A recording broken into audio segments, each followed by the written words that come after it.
Hello friends, അസ്സലാമു അലൈക്കും. ഇന്ന് ഞാൻ നിങ്ങൾക്ക് കാണിക്കാൻ പോകുന്നത് നല്ല ഹെൽത്തി ആയിട്ടുള്ള ഒരു റാഗി റെസിപ്പിയാണ്. ഇതിന് നമ്മുടെ നാട്ടിലെ കോറ, പഞ്ഞിപ്പുല്ല് എന്നൊക്കെ പറയാറുണ്ട്. ഇതുകൊണ്ട് നമുക്ക് ദോശയും ചപ്പാത്തിയും ഒക്കെ ഉണ്ടാക്കാൻ പറ്റും. ഞാൻ ഇവിടെ നിങ്ങൾക്ക് കാണിക്കുന്നത് ബാംഗ്ലൂരിൽ വളരെ ഫേമസ് ആയ റാഗി ബോളാണ്. ഇത് കറിയുടെ കൂടെ കഴിക്കുമ്പോഴാണ് നല്ല ടേസ്റ്റ് ഉണ്ടാവുക. പിന്നെ ബാംഗ്ലൂരിൽ ഇതിന്റെ പേര് റാഗി മുദ്ദ എന്നാണ്. ഇത് കൊളസ്ട്രോൾ കുറയ്ക്കാൻ, ഷുഗർ കൺട്രോൾ ചെയ്യാൻ, വെയിറ്റ് കുറയ്ക്കുകയും ചെയ്യുന്ന ഒരു നല്ല റെസിപ്പിയും കൂടിയാണിത്. അപ്പോൾ നമുക്ക് വീഡിയോ തുടങ്ങാം. ഇതിന് വേണ്ട സാധനങ്ങൾ: ragi powder 1.5 cup, 1 cup 250 ml ആണ്. വെള്ളം അതേ അളവിൽ 3 കപ്പ്, ഉപ്പ് ആവശ്യത്തിന്, ചോറ് 1/2 കപ്പ് എടുത്തിട്ടുണ്ട്.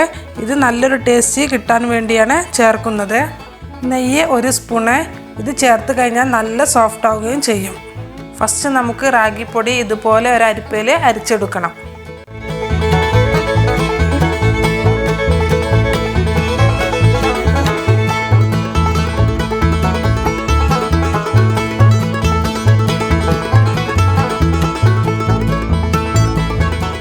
ഇപ്പോൾ ഞാൻ ഇതുണ്ടാക്കാൻ വേണ്ടിയിട്ട് ഒരു പാത്രം വെച്ചിട്ടുണ്ട്. ഇതിലോട്ട് നമുക്ക് വെള്ളം ചേർത്ത് കൊടുക്കണം. എന്നിട്ട് നെയ്യ്, ഉപ്പ്, ചോറ് ചേർത്ത് കൊടുക്കണം.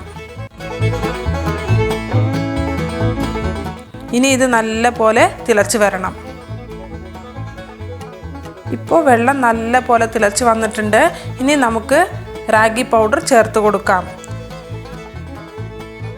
ഇത് തിളച്ച് പോവാതിരിക്കാൻ വേണ്ടിയാണ് ഇതുപോലെ 1 സ്പൂണ് വെച്ച് കൊടുക്കുന്നത്. നിങ്ങളും ഇതുപോലെ 1 സ്പൂണ് വെച്ച് കൊടുക്കണം.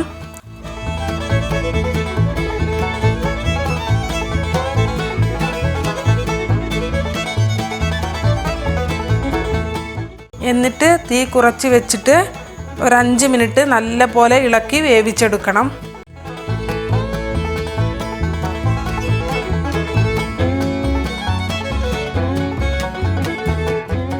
പിന്നെ സ്റ്റൗ ഓഫ് ചെയ്യാം. ഇനി നമുക്ക് നല്ല സോഫ്റ്റ് ആകാൻ വേണ്ടി ഒന്നും കൂടെ ഒന്ന് ഇളക്കി കൊടുക്കണം.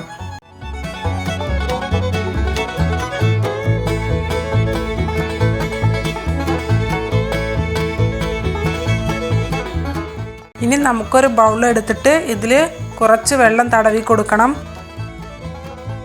എന്നിട്ട് ചൂടോട് കൂടി ഒരു കയ്യിൽ റാഗി ഇതിലോട്ട് ഇട്ട് കൊടുത്തിട്ട് ഇതുപോലെ ഒന്ന് റൗണ്ടാക്കി എടുക്കണം.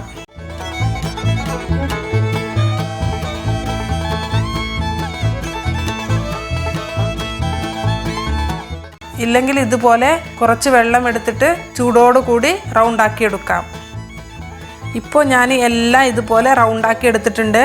ഇനി നമുക്ക് കറിയുടെ കൂടെ സെർവ് ചെയ്യാം. ഇപ്പോൾ ഞാൻ ഇതിൻ്റെ കൂടെ കഴിക്കാൻ വേണ്ടിയിട്ട് ചിക്കൻ കറിയാണ് എടുത്തിരിക്കുന്നത്. പിന്നെ ഇതിൻ്റെ കൂടെ കഴിക്കാൻ വെജിറ്റബിൾ കുറുമ, സാമ്പാർ, ഇല്ലെങ്കിൽ ബീഫ് കറി, ഇതെല്ലാം ഇതിൻ്റെ കൂടെ കഴിക്കാൻ നല്ല ടേസ്റ്റ് ഉണ്ടാവുകയും ചെയ്യും. അപ്പോൾ നിങ്ങൾ ഒരു തവണയെങ്കിലും ഈ റെസിപ്പി ഉണ്ടാക്കി കഴിച്ചു നോക്കണം. എന്നിട്ട് കമൻറ്റ് ചെയ്യുക. പിന്നെ സബ്സ്ക്രൈബ് ചെയ്യാത്തവരുണ്ടെങ്കിൽ തീർച്ചയായും സബ്സ്ക്രൈബ് ചെയ്യുക. അടുത്തുള്ള ചെറിയ ബെല്ലൈക്കൺ കൂടി പ്രസ് ചെയ്യുക. ഇനി അടുത്ത വീഡിയോയിൽ വീണ്ടും കാണാം. അസ്സലാമു അലൈക്കും.